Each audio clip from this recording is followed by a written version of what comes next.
होलिका की हार के बाद अग्नि शांत हो चुकी थी। राख हवा में तैर रही थी, मानो कोई अदृश्य दिव्य शांति उतर आई। लेकिन इस बाहरी शांति के पीछे महल के भीतर एक और तूफान जन्म ले रहा था। हिरण्यकश्यप का उबलता हुआ क्रोध। हिरण्यकश्यप सिंहासन कक्ष के बीचों बीच ठिठका खड़ा था। उसकी आंखों में अग्नि की लपटों से भी प्रखर अविश्वास चल रहा था।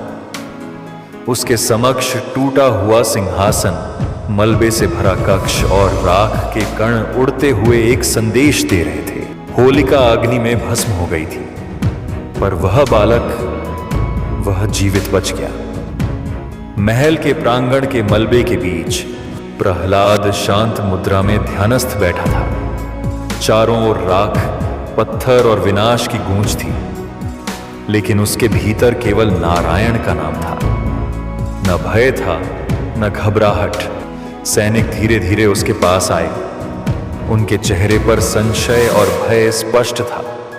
जिस बालक की आस्था ने अग्नि को भी परास्त कर दिया, उसे छूने में अब उनके हाथ कांप रहे थे। कोई आगे बढ़ा नहीं। हिरण्यकश्यप अब क्रोध की पराकाष्ठा पर था। उसने मुट्ठियां भींच ली और आकाश की ओर देखते हुए गरजा, कहां है तेरा भगवान? उसकी आवाज पूरे महल में गूंज गई। अब उसका अहंकार उसे निगलने को आतुर था, परंतु इस बार उसने पहली बार चुपचाप आदेश दिया, गुप्त रूप से विष मिलाया जाए प्रहलाद के भोजन में, खुलेआम, क्योंकि अब उसे डर था। प्रहलाद को भोजन परोसा गया, वही भोजन जिसमें प्रचंड विष मिलाया गया था। लेकिन उसने मुस्कुराते हुए प्रभु का स्मरण किया और उसे प्रसाद समझकर ग्रहण किया। उसकी आंखों में न कोई घबराहट थी, न संशय, और विष का कोई प्रभाव नहीं हुआ। अब हिरण्यकश्यप ने आदेश दिया, इस बार नागों की खाई में डालो इसे, देखता हूं कौन बचाता है इसे वहां से। सैनिक हिचकिचाए, लेकिन आदेश था और उसका उल्लंघन असंभव। जैसे ही प्रहलाद को नागों की गुफा में डाला गया, वे नाग, जो युगों से किसी के सामने नहीं झुके, अचानक शांत हो गए। उन्होंने प्रहलाद को न डंसा न डराया। वे उसके चरणों में लौटने लगे, जैसे वे भी उसकी दिव्यता को पहचानते हों। यह दृश्य देखकर पहरेदार कांप उठे। उनके चेहरों पर आतंक और अचंभा था। उस खाई से प्रहलाद बिल्कुल सुरक्षित बाहर निकला। हिरण्यकश्यप ने अब कोई कसर नहीं छोड़ी। अगली योजना थी प्रहलाद को हाथियों के पैरों तले रौंद देना। यह निर्णय महल की सबसे गुप्त सभा में लिया गया, जहां केवल उसके क्रूर सेनापति और अंधभक्त ही मौजूद थे। प्रहलाद को खुले मैदान में लाया गया।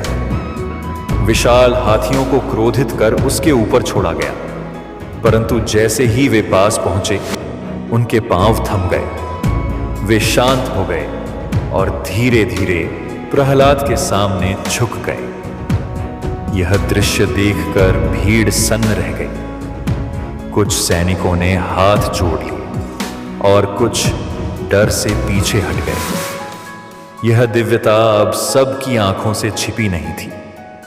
हिरण्यकश्यप को यह स्वीकार नहीं था। उसकी आंखों में केवल एक ही लक्ष्य था, प्रहलाद को मिटाना।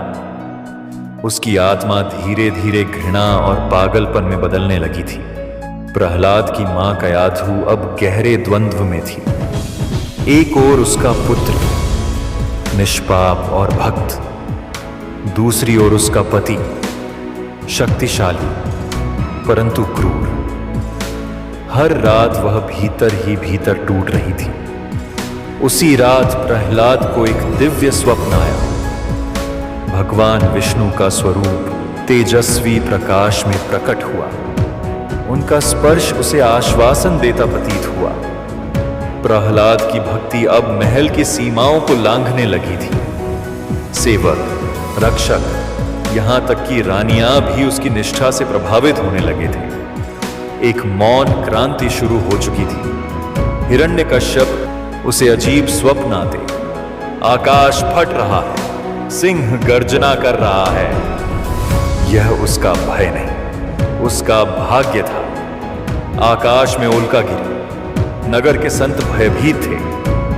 यह कोई साधारण संकेत नहीं था, देवताओं का संकेत था। तूफान आने वाला है। प्रहलाद मंदिर में संतों से घिरा हुआ बैठा था। एक वृद्ध ऋषि ने कहा, यह बालक साधारण नहीं, इसमें स्वयं नारायण की छाया है। महल की अंधेरी सीलन भरी गुप्त जेल में एक बार फिर प्रहलाद को बंद कर दिया गया था।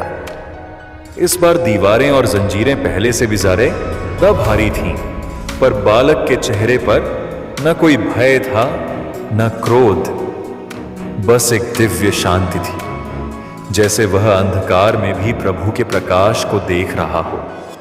उसकी बंद आंखों में विश्वास था। गयाधु, एक मां जो युद्ध भूमि और महल की राजनीति के बीच अपनी ममता को बचाने की कोशिश कर रही थी।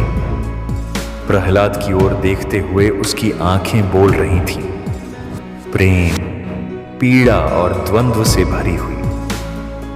उधर हिरण्यकश्यप अब सामान्य व्यक्ति नहीं रहा था। उसके भीतर अब केवल क्रोध नहीं था, बल्कि एक अंधी दीवानगी थी, खुद को ही ईश्वर मान लेने की। उसने सिंहासन पर बैठकर ऊंचे स्वर में घोषणा की, मैं ही ईश्वर हूं, मेरे आगे देवता भी सिर झुकाएंगे। उसकी आंखों में अहंकार की ज्वाला जल रही थी। इस बार विष को पिछले प्रयासों से कई गुना अधिक तीव्रता से मिलाया गया। रसोई घर में विशेष रूप से काले धुएं में लिपटी हांडियों में जहर मिलाया गया। पहरेदारों ने उसे उस भोजन की थाली थमाई, पर बालक ने बिना भय के उसे प्रभु का नाम लेकर ग्रहण किया, जैसे हरने वाला एक आहुति हो प्रभु के चरणों में। क्षण बीते, फिर घंटे, पर शरीर पर कोई प्रभाव नहीं। न आंखें मंद हुईं, न शरीर कांपा। पहरेदार घबरा गए। उन्होंने कांपते हाथों से यह बात राजा तक पहुंचाई कि विष ने भी बालक को नहीं छुआ। यह सुनकर हिरण्यकश्यप अब भय और क्रोध की सीमा के बीच डोल रहा था, जैसे भीतर कोई तूफान फूटने वाला हो। महल के बाहर अब एक नया स्वर फैल रहा था। साधु, संत, रक्षक, सेवक सभी धीरे धीरे प्रहलाद की भक्ति से प्रभावित हो रहे थे। बच्चों की जुबान पर अब वही भजन थे जो प्रहलाद गुनगुनाता था। हिरण्यकश्यप को यह असहनीय हो गया। उसने राजसभा में अपने पुरोहितों को बुलाया और क्रोधित स्वर में पूछा, क्या यह बालक स्वयं कोई देवता है? लेकिन वहां मौन फैल गया। राजपुरोहितों ने आंखें झुका ली, क्योंकि उत्तर उन्हें ज्ञात था, पर सत्य कहने का साहस नहीं था।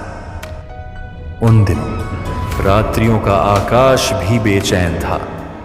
ध्रुव तारा स्थिर नहीं था, उसकी रेखा कांपती प्रतीत होती थी। उल्काएं असमय गिर रही थी। नगर के संतों ने आकाश को देखा और कहा, संकेत हैं और वे शुभ नहीं हैं। सभा में एक भयावह सन्नाटा पसरा हुआ था।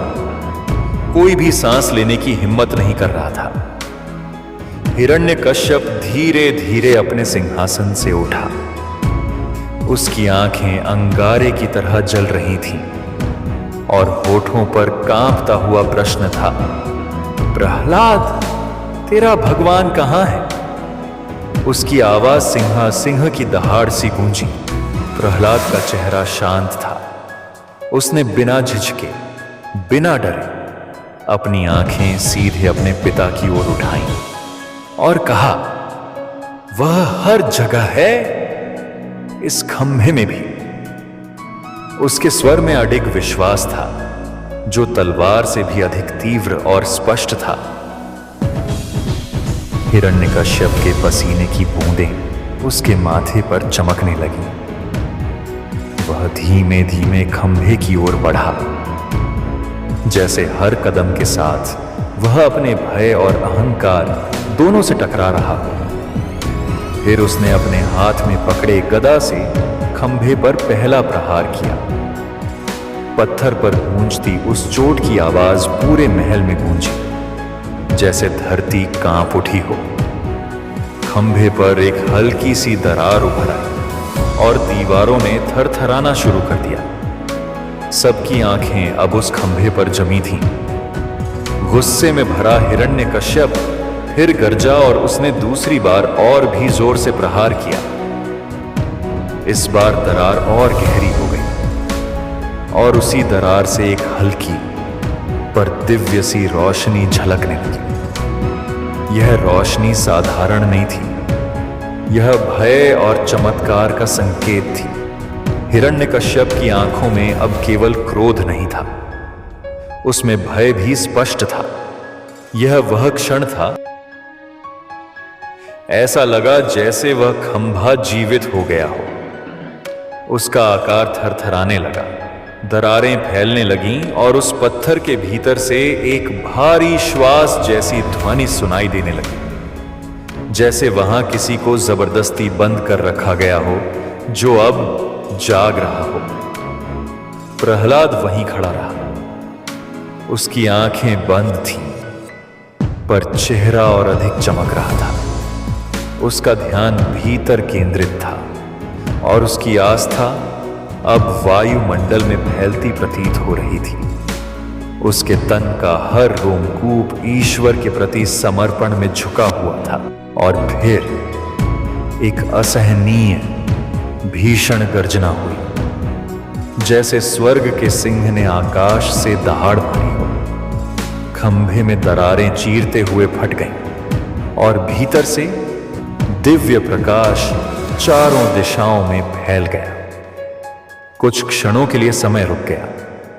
लोग अपनी आंखें बंद कर उसी दिव्य ऊर्जा में डूब गए। सब कुछ थम सा गया, मानो स्वयं ब्रह्मांड अपने प्रकट होने की तैयारी में था।